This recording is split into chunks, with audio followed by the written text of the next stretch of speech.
What's the most unusual story you think you've ever heard? At least one of the most unusual, Brandon. I honestly think these crisis apparitions are probably the most unusual stories I hear. Uh, I mean, I've heard several stories of people seeing their parents the moment they passed, um, seeing their friends or loved ones, even pets. Um, there was one story I have in the book where um, somebody's pet passed away, and the pet ran away or something like that, and they found out through sort of telepathy what happened. So I think that these sort of connections, these entanglements, these are kind of cool things. To me, they're the most fascinating and the most um, they cause the most interest from me because we're all sort of desensitized when it comes to ghost stories, right? You turn on any television show or any YouTube channel, and there's people in a haunted house telling you ghost stories, showing you flickering lights, and talking about how how this person roams the hall because they were murdered in this place. So it's just constantly bombarded in us these ghost stories and ghost stories and ghost stories and ghost stories. And certain shows really promote portals to hell or demons or um, dolls that come alive and murder us. So it's so ingrained and it seems so desensitized and normal that it's hard to find a story that that can top that. But you don't see these crisis apparition stories on the shows on TV.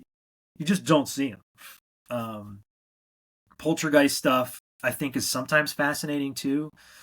There was a lot of people don't know there was a poltergeist story in Poland, um, uh, which had prominent scientists working on it, from physicists to nuclear engineers to physicians to the government was involved. And this girl was, I think, 12 or 13 at the time, and all these specialists were studying her and documenting, and they couldn't find any reason why this stuff was happening.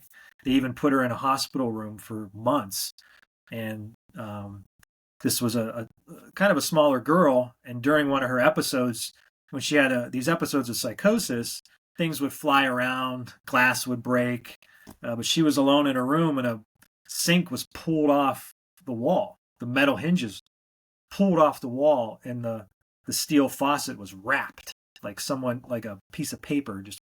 Wow. And she came into the room. The nurses came into the room, and glass was spinning in the air. One nurse was in another room, um, and she was cleaning something and looking in a mirror, and the mirror just disappeared in front of her, reappeared in another room, and shattered and broke. So this is all documented by a hospital, by physicians, by the most prominent researchers in Poland at the time. Now we're talking. Yeah, it's a whole book. The book came out. Um, oh, I have it here somewhere. I'm not going to remember it. Um, I could I could text it to you guys either. But it's a fascinating story and a fascinating read. We wrote a paper on it, just how fascinating it was, because you don't see this type of stuff. You think Yeah. poltergeist, and you know maybe the Warrens were in there, or but never really scientists studying somebody for years and years and years. And it happened in Poland in the '80s, so it's not too far ago, long Wow. ago. This isn't in the '60s or '50s or '40s or anything like that.